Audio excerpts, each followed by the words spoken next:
আসসালামু আলাইকুম প্রিয় ভিউয়ার্স, আজকে আমি আপনাদের দেখাবো ইলেকট্রিক 2A সুইচ কানেকশন কিভাবে করতে হয়।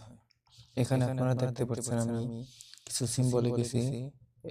ডিবি ডিস্ট্রিবিউশন বোর্ড, দুইটা 2A সুইচ ও তিনটি লাইট। এর কানেকশন কিভাবে করতে হয় আজকে আমি আপনাদের দেখাবো। প্রথমত নিউট্রাল ও আর্থিং, সরাসরি লাইটে চলে যাবে। লাইটে নিয়ে গেলাম, এই লাইট লুপ করে দিলাম নিউট্রাল ও আর্থিং।